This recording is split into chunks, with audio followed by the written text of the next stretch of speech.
Hey guys, welcome back to Game Changer, and I'm so excited for today's guest, pro and college volleyball player Laura Shaudt. Cabanos, Shaudt for the win! And the Cool Smashers will take home third place. Dito. Okay, welcome. Thank you. It's exciting to get actually do this real. Yeah, I'm excited. Okay, so tell us a little about yourself, who you are, where you grew up, all the things. Yeah, my name is Laura Shaudt. I grew up in Oregon, so a small town, about 4,000 people called Philomath, but luckily it was right next to a college town, Oregon State, which plays a little bit of a big part of my life later. I grew up to an Olympic gold medalist mom in basketball, so I had a lot of, expectation growing up. Me and my older brother did, so came from an athletic family and kind of knew that was going to be part of my story. So that's how the journey began.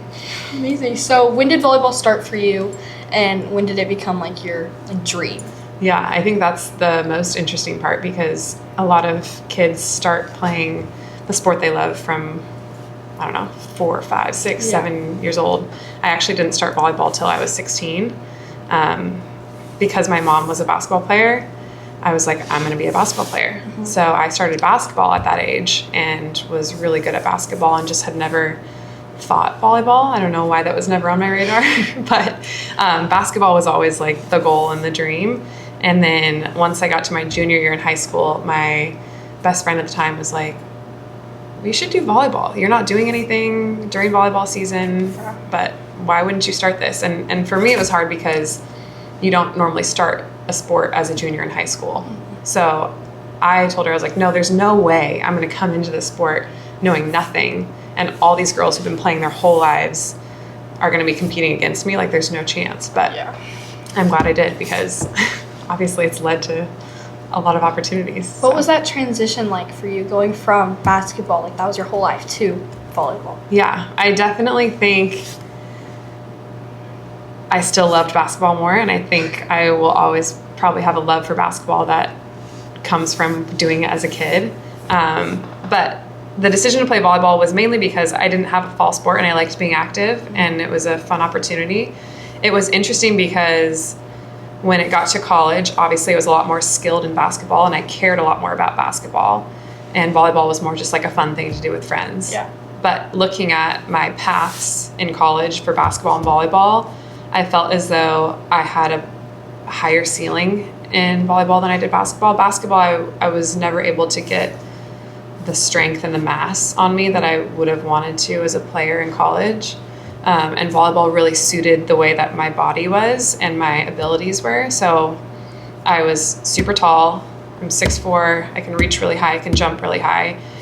And I can move well. So you put a net in between me and the competition. That's where basketball I struggled was these girls were pushing me around because they had more mass and I didn't have the strength to push back. And so volleyball, I was like, if you got a net between me and them, any day I can beat them. Yeah. So although I went into college a lot worse than I would have if I played basketball, I felt like my potential to become better was a lot higher. So did you get to the point in volleyball where you were like, you know what, I do like this better and I want to continue? Because then you went overseas and did continue to play volleyball. Did you get to that point, or were you still man, I wish I played basketball? I think it's such an interesting thought process because there were things that you learn from a sport at a young age, like basketball. It's the touch on the ball. It's the little things that you develop over time and years of playing that I had missed out on in volleyball.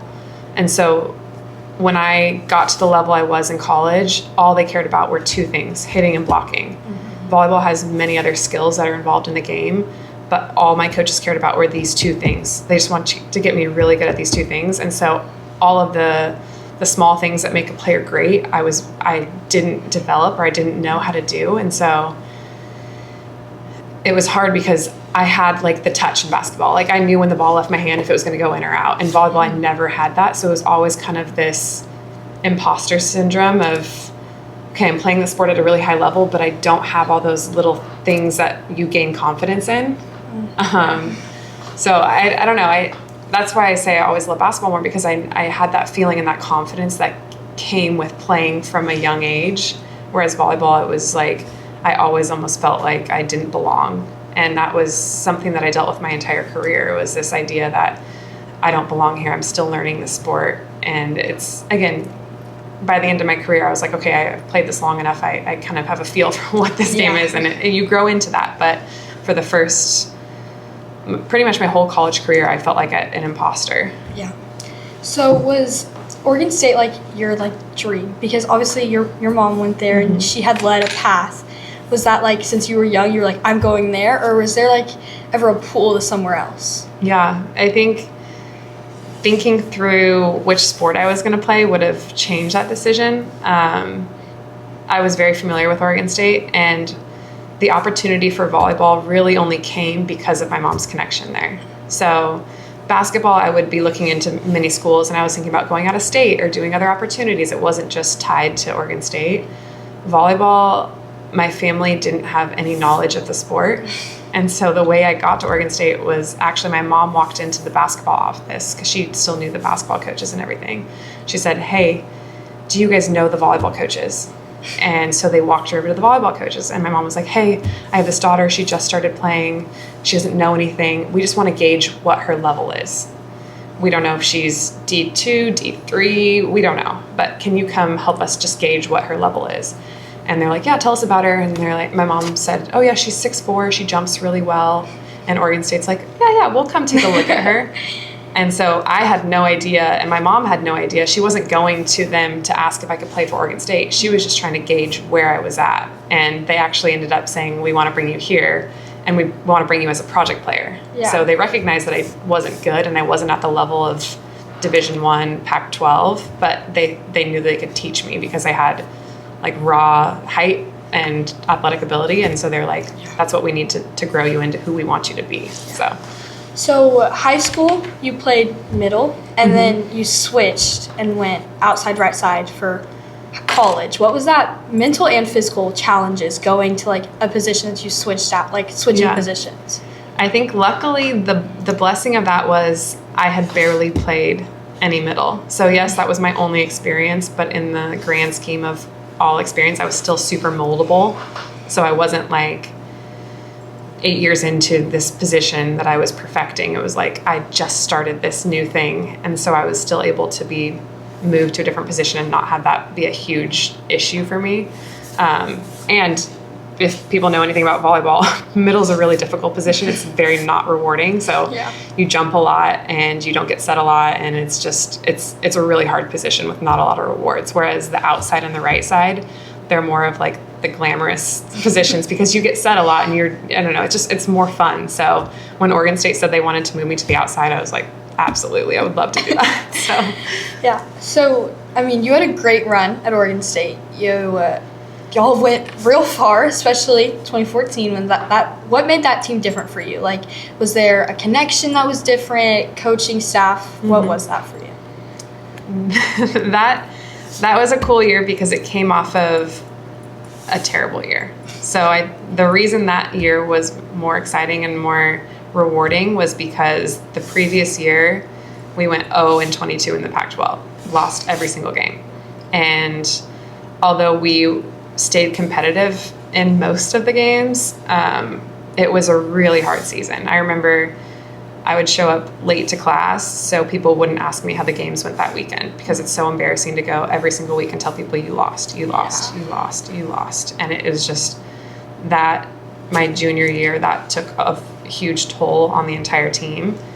And I would hope anyone who experiences that takes a hard look at the team after that season and says, okay, we need to reevaluate and we need to make a change. And that was very much led by what our group of seniors, but one of my teammates, Taylor, who, was a great leader in all of that, saying, hey, this is not how our team's going to compete in our final year. And so with the changes in the off season and just the stubborn determination to be better, there was a lot. We also got some pretty good incoming players that year, and one of them being an All-American outside. And so, yes, the team that was there the year before worked really hard, but we also had additional players that came in that helped back us up really well. So, how did you hold each other accountable during that? Like with, hey, this is what our goal. Like how did you keep each other accountable? Like to keep pushing for that goal? Yeah, it's not easy. I think those are the unseen moments that all athletes understand that the world maybe doesn't. The world often just sees the championships and the fun and all the glitz and the glory, and they don't realize that behind all that is the effort and the work and the unseen hours and the early mornings and the crying and there's the blood, sweat, tears, all of the things that make up that.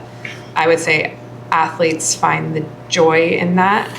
It's not all athletes just love the in moment, they love the journey of it. And so it's realizing, I mean, I love team sports because you're not doing it alone. Mm-hmm. A lot of times if you're doing an individual sport, that's all on you and your own journey. But if I'm waking up early, I know 13, 14 other girls are also waking up early and doing the same thing. So that's what I love about the team sport is the accountability comes with each other, and that's what keeps moving the needle forward. It's not just you having to do it all by yourself. It's this idea that everyone's working toward the same goal together. Yeah, for sure. And during that postseason run that y'all just kept continuing to get better and better, was there like a point where you would come to class early to tell people about, hey guys, we won, like we did this and we did all these things? What was that mentality for you? That was difficult. So at that point, I was in my master's degree, so it was a little bit different of a crowd. It wasn't necessarily people who felt like cared about volleyball, but it was very stressful because I was in my master's degree. I must have been updating people. I don't remember that being like a highlight of my memories. I do remember the stress of it, 100%, sure. Because you forget that when you watch college athletics that all these athletes are student athletes and that they're not professionals who are dedicating their full time to this. They're also balancing life, work, like being an athlete, having to pass classes. Like it's an overwhelming thing. Thinking back on it, I'm proud of myself for making it through that journey in such a, I don't know, it's definitely not an easy journey, and so it gave me a lot of confidence knowing I could handle all that.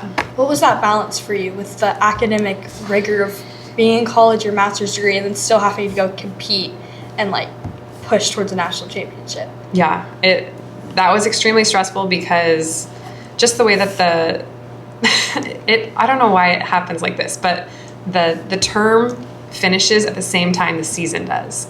So all your finals, all your things like that are happening while it's the most stressful time in your athletic career. Yeah. And so it's almost an impossible time frame. I remember going to postseason and being part of the tournament. The first weekend we won both games, which means we move on. Mm-hmm. So if we lose one of these games, then we're out. We're done.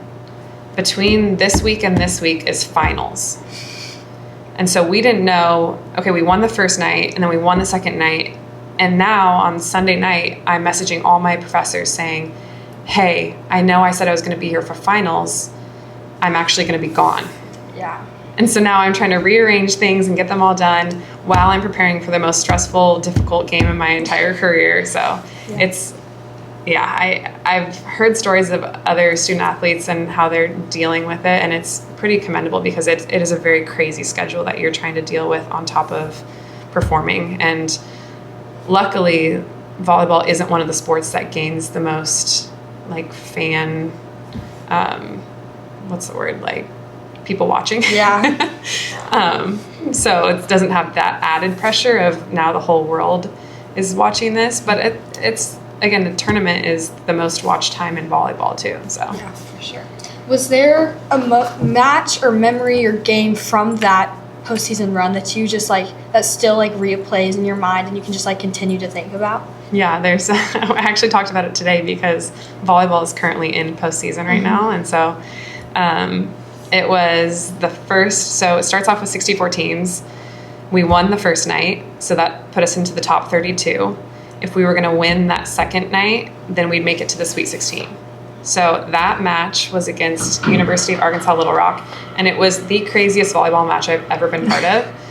And I don't know how we handled the pressure of it because we had, I think, 9 match points against us. So I could go into detail about the whole entire game, and I'm sure I remember every single point, but it was the craziest match. We ended up winning 19-17 in the 5th set, which you only go to 5 sets. Yeah. So it was the wildest game of my entire life. And we won, and that sent us to the Sweet 16. So I will never forget that. And no one on my team will ever forget that, because just the amount of stress in the highest pressure situation we've ever been in, and we came out with the win, was the most satisfying feeling. What was the locker room like after that? After being so stressed, going through this whole crazy match, and then going into the locker room, you're like, guys, we just won. We're going to the Sweet 16. What was that like? You almost want to pinch yourself, because you're like, did we just do that? And you just want to sit for a second and replay everything that happened and just realize that this is true. This is actually happening. And then it's fun, because back to the team sport mentality, I love celebrating with a group. I love celebrating with my teammates and showing that all this hard work that we put in over these years and this whole season has been for this moment right here. And it's just, there's nothing else like it. Yeah. And it's cool, because you're excited for your coaches, you're excited for your trainers, for everybody who's invested in you, the strength coach, the person who tapes your ankles every day. It's cool, because they are just as happy and proud of the win, because they were part of it too. And so it's just neat that every single person comes together and has this moment of, wow, we did it. Yeah. But then it's interesting, because you're like, we did it, but now we're ready for the next thing. Yeah. So enjoy tonight, and then in the morning think about the next game. Yeah, for sure.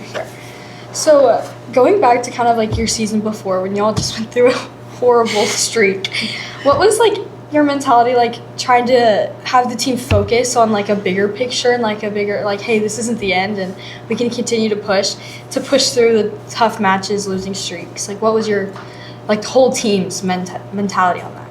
Yeah, it was cool, because the Pac-12 at the time was a really strong conference, and so we knew it wasn't necessarily that we were a poor team. We knew we were a good team, but our competitors were great. So it wasn't like we were terrible at volleyball and we were just trying to figure it out. We were actually pretty good at volleyball, but we were against excellent. So that was the hard part, is we definitely had some injuries and things like that, where the team was not our full powered team. But it was cool, because we were still a really good team. It was just a matter of if we could put the pieces together.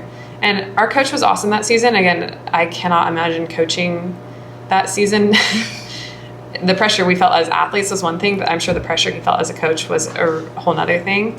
Yeah. But it's cool, because he kept us in it, and he was like, hey, these matches I know are showing losses, but look at all these things that we're doing. It's a couple more things we need to do to get the win. So it was never like we were getting blown out every night and we had no chance to win. We always had a chance to win. So that's what kept the hope, is we're never going into a game saying we're going to lose again. We're going to lose again. Yeah. We were always going into a game, no matter whether it was the first loss or the 22nd loss. We always were like, hey, we have a chance to win this. So it sucked, but we still had hope, I guess.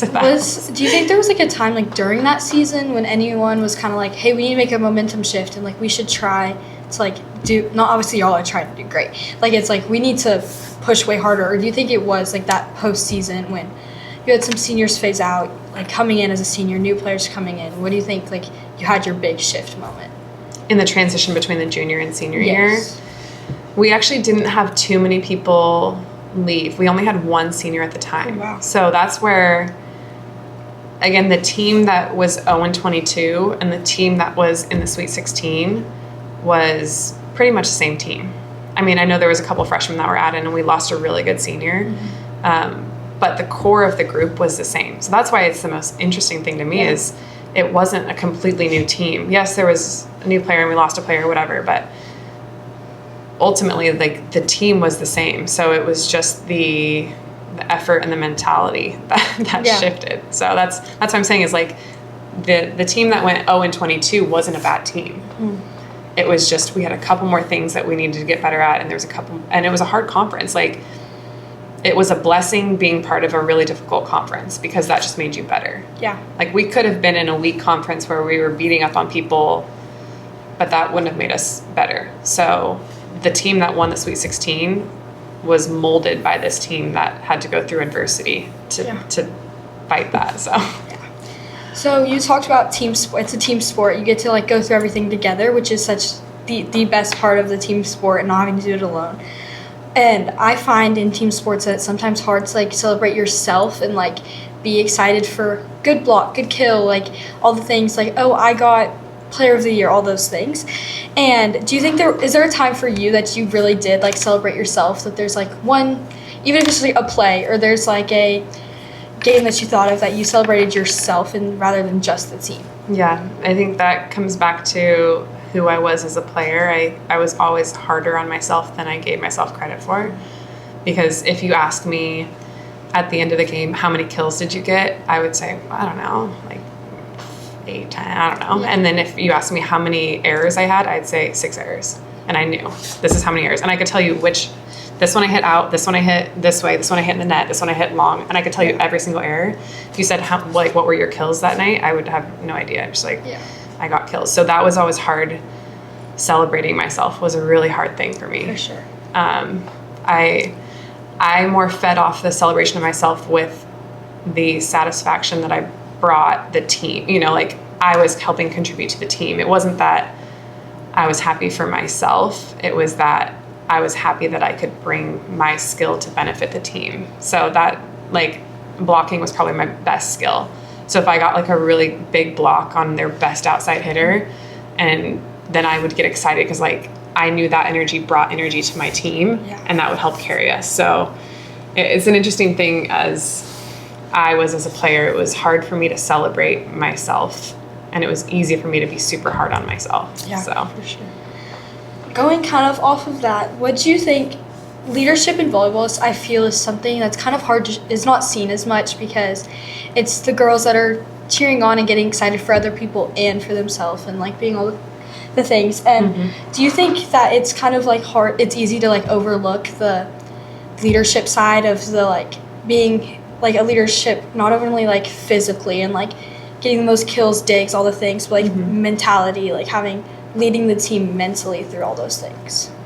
Yeah, I think oftentimes as a player, I was almost so concerned with my own performance that I would not pay as much attention as I probably should have to my teammates. I know we had some really strong leaders on that team, and that's what they were good at, was empowering people and making them feel like you could be hard on your teammate, but also letting them know their value at the same time. So it wasn't that you're just constantly tearing people down. It's that, hey, if there's things to be worked on, we're going to address that. But also, look, this is where you bring value. So I think for me, I almost was so caught up in my own journey and how I was so hard on myself and trying to figure out my own things that, again, I was a great teammate, 100%. I don't know if I led my team in that way, but I think like I enjoy the team because I enjoy people and I enjoy like working together with them. But I definitely had a lot of things on my own plate where I was like so focused on myself that I didn't have that leadership to, I don't know, build up other people or anything. And mine was just encouragement. Honestly, I just was like encouraging teammates. So would you say that there's like a mature aspect in taking those compliments? I know for me, sometimes it's very hard to take them from compliments and criticism from teammates, because I'm like, well, like, you're not my coach, you're not like in charge of me, like the like almost immature aspect of it. What do you think like that mature aspect like helped with that? Yeah, it's interesting. I think in college most of our feedback was from coaches. That experience changed with the different teams that I played on. So certain countries, it was a lot more about it was more about your teammates coaching you than your coaches coaching you. So I felt that more when I was playing overseas. In college, it definitely felt a lot more like the coach told you. And again, teammates were there to build you up and be like, hey, that's not acceptable. It was quick. It wasn't like, hey, here's a skill thing that we think you should change. It was more like, this isn't how we run things and we need to be better in this. So I think that's the difference, is if your teammate is telling you a standard that was set by the team, you 100% listen. Yeah. And you hold other people to that same standard too. Like if I see something that's not acceptable, I say it. So to me, it's the standard that everyone, coach, water boy, like literally anyone on the team knows there's a standard, and anyone on the team is allowed to say, hey, this does not meet that standard. But skill stuff, I think, was mostly from coaches. What would you say is like an underclassman to an upperclassman that was like, hey, like this is not what we do? How was that like handled? That was interesting because back to the imposter syndrome, I didn't feel like I belonged to be on the team as an underclassman. I was like, everybody on this team is more skilled and knows more about this game than me. So I was very quiet in that. I was more a sponge soaking things up, and I was very hesitant to say anything because I was known to be the one who didn't quite know, like didn't belong here yet, who wasn't as skilled. So it's hard. So it's hard shifting from that into now being a player who is the opposite, who is now the leader, and when does that shift happen? Yeah. You know, is it a moment? Is it a slow? For me, I felt like it was a slow growth over 5 years of being there, but it is an interesting shift that happened because I went from, I don't deserve to be here, I don't know what I'm doing, why am I here, to, okay, now I'm the oldest, the leader, the trying to be an example, trying to get the most kills, trying to, you know, so that whole shift was pretty interesting. Would you say that when you became an upperclassman, did you like finally like to yourself be like, oh, I do deserve to be here, or were you more, I'm trying to prove to the like underclassmen that I should be here and that like I'm an example to them? Yeah, it came with skill, obviously, because with skill you grow confidence. So as I saw I was getting better, because in the beginning I didn't deserve to be on the team, I didn't deserve to be on the court or anything. So it was interesting when it got to this moment where I was like, wait a second, I might be able to play over her. Like, I think I do deserve to be on the court. And then having to tell yourself, no, I do. Even if you're not sure, it's, yes, I deserve to be here. And so that transition of now, I deserve to play over you, and I deserve to play over you. And it's hard because you're a team, right? So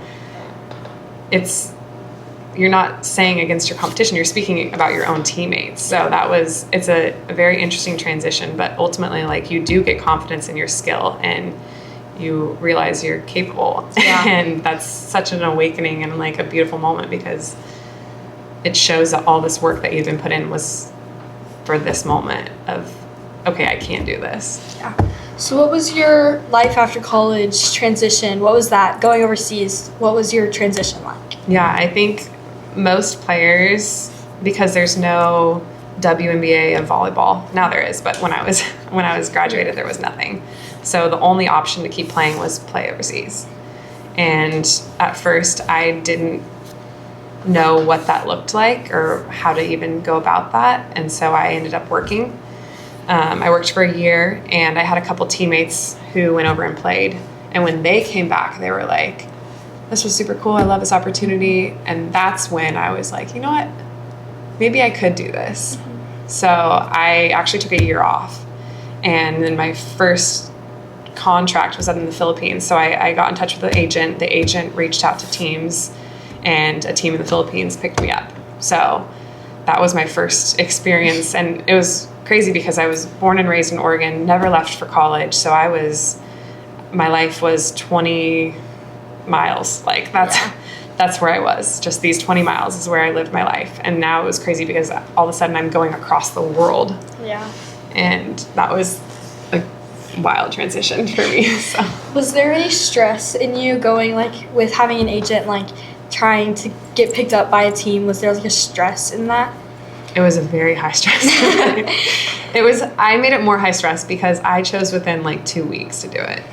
So it wasn't, I had been thinking about it for a little bit, but really it was like a 2-week time period where I quit my job. I moved all my stuff back to my parents' house, and then I packed up suitcases and left. So that was extremely stressful for someone who loves a good comfort zone. So I knew it would be good for me, and I know I hate transitions, and I think like transitions in general are a scary thing for anyone. Yeah. So I was like, if I can get through this transition, I'll be okay. And so, I mean, it was neat.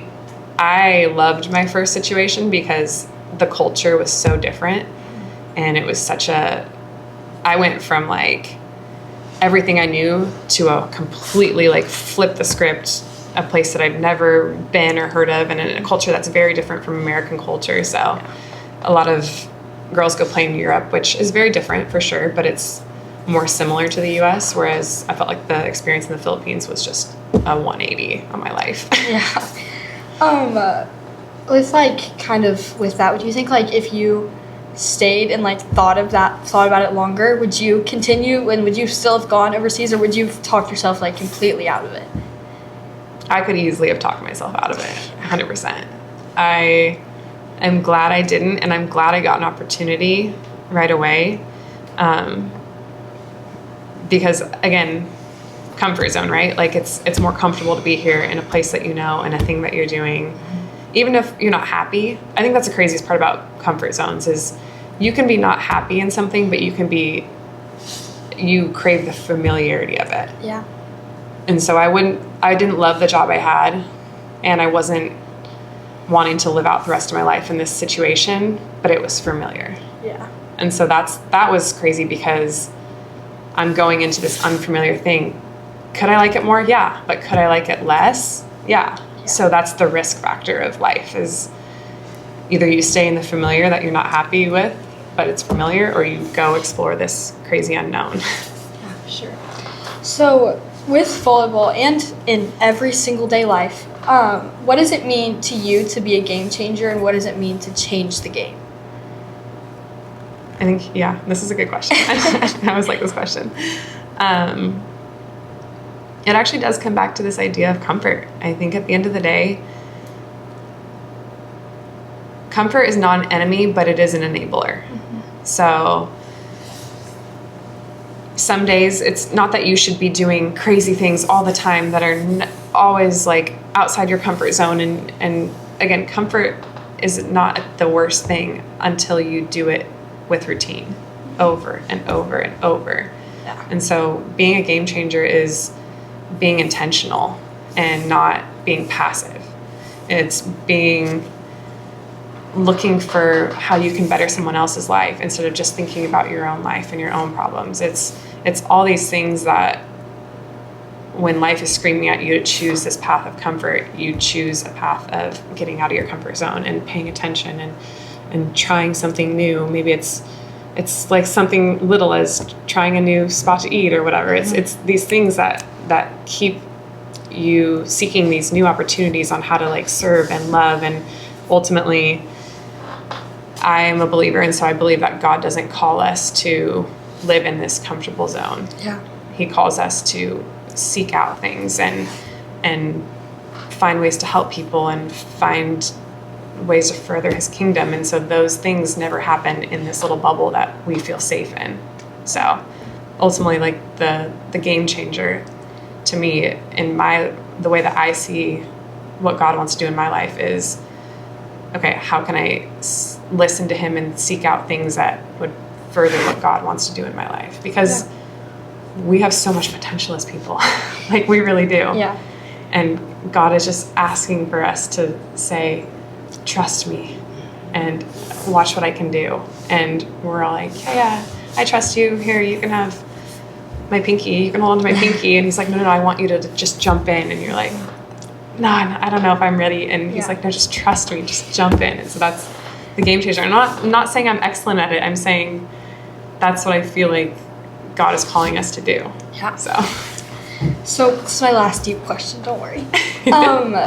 I've talked to you about this before, but who would you consider someone, as you played and as you continue to go through your everyday life, who has shaped who you are, who is your game changer? There's so many. It's because everyone plays a part in your journey, right? So you can mention so many different people, but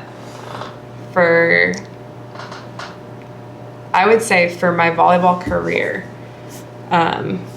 it was definitely our assistant coach on our Oregon State team, Emily Heiza, now Emily Cohen, because she was the first person I felt like believed in me. And that was a cool moment because I didn't believe in myself.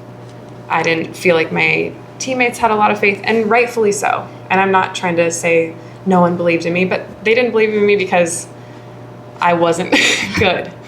And so that was a hard thing, is I didn't believe in myself. I felt like nobody believed in me yet. And she was the first person who was like, I got your back. I believe in you. And so that was such a cool moment for me, because it helped me start that spark to believe in myself. Whereas before that point, I didn't believe in myself, and I was trying to pretend like I did. That's what I'm saying. I felt like an imposter, like I deserve to be here. And she was like, she fought for me in so many ways that helped me start to believe in myself. And she had such a cool way to phrase it, of whether it was an analogy or just like, she would always have the best timing on things, and it just got me to start believing in myself. And that was kind of the game-changing point in my career. Was I didn't believe in myself. I didn't feel like anyone believed in me, and she was the one that was like, I believe in you. And she made it known, and it was like, okay, like, now you believe in me, now let's do this. So it was a really cool moment. I'll never forget it. So okay, I'm technically gonna cut here, but I'm going to grab my phone because I have good funny questions for you. Okay. So let me stop this just this one's actually volleyball related. If you could change one rule currently in like volleyball, what would it be and why? I have mine, but I want to know what yours is. I mean, the first one that came to my mind was blocking the serve, just because I love to block. Valid. That seems like the most fun one for me, selfishly. Yeah. What's yours? I would say on game point, you know, in like Oh, tennis and in ping pong, when you have when the other team has game point and you have serve, you can't mess up your serve. Yeah. That should be in volleyball. I hate losing or even just winning with a serve into the net or like a serve out. Yeah. But I would, You should be able to, like, you should be able to do that. That just makes more sense. Also, I have like a couple more, but these ones aren't as. No, I want to hear. This one's from my dad. He says that if the ref is being horrible, you should just be able to drill him, just drill him, and not get punished for it. I feel like that's more dangerous for your ultimate. He's never gonna call, or she's never gonna call you. Yeah, no. That seems like one that your dad would come up with. Yeah. Or atrocious doubles, I would call Yeah. them. We should not call anymore because like things like they've stopped. I know, but like the worst ones, like when I'm swinging and I like hit the ball twice, and I get called for that, or like when it hits my arm, like hits my shoulder. Yeah. I'm like, you should not call that. That's not good. I think I would agree with that one. Yeah, like come on. Okay, I'm trying to think of another one now. I feel like there's so funnier many. ones. There's so many. Blocking the serve is good though. I mean, it would throw the game completely off if you were allowed to have 2 touches in a row. Yeah, for sure. Because like you shank a ball, but you're the closest one to it, and you could chase it down. Yeah, that would for be a crazy rule. That'd be fun. That would be fun. Or like, what was I gonna say? Just like foot faults, because that makes me so mad. Cause like that one you need. but like no, but like that, like I get it, like atrocious if you said we were like 4 feet. But, like when I just like tip the edge of the line and they're like, oh, foot fault. I'm like, no, my toe. I'm sorry. I used to like turn my toe completely sideways if I was hitting back row, so I wouldn't go over the line. Oh yeah, libero not being able to set the ball. That's crazy. Like, well, I guess that wasn't in a front rule of when the I was 10, playing. really? I don't think so. They said us all the time. Oh, in front of the 10-foot line. Yeah, in front of the 10-foot line. Yeah. I'm like, what's wrong with that? I get it, like she's back row, but any other player can come do up. that. Yeah. Like, I know. Volleyball's a weird sport. If you think about volleyball long enough, you're like, why super did sport. someone come up with this? No. Like, it makes no sense. No. And then our second question is from Charles himself. And he wants to know why he's so much better at you at the rock, paper, scissors. Charles needs to get a reality check. And I think he's living in this world that is not accurate. And I think that probably should be seen by some sort of psychiatrist, because Charles is 9 out of 10 times. He'll get lucky every once in a while, but I live rent free in his head, as Dee would say, because he's trash. Yeah, Charles. You're trash. Okay. Don't let Charles pay you to do questions. I wasn't getting paid. Well, that's worse. Charles, now you're paying me.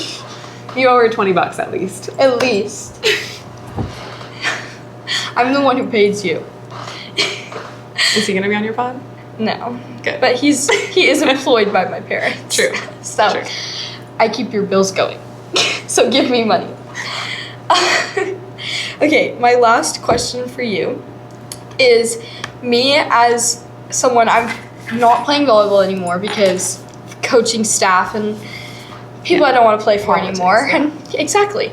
And what is your advice for someone who is continuing to play through the things that no one wants to go through? What is your advice to keep going? At the end of the day, control what you can control. So if you choose to play, the politics or whatever are part of it. You either have to realize that that's out of your control and only focus on what's in your control, or your choice is that you don't play. And that's okay too. Yeah. It's not that you are forced to be in the situation. You're allowed to choose if you're not okay with the situation, or there's crazy things happening that you don't agree with or are messing with the fun of the game, the reason why you play. Then you either find yourself a new environment that is more aligned with what you're looking for, or you can find a different passion. Mm-hmm. There's so many different things that you can do in this world. And you found everything. Like you do tap, you do dance, you do camera stuff. And there's so much out there that you can be doing that fill your cup the same way. So again, control what you can control. And it sounds like you've done that. And it sounds like you're blossoming at that. So.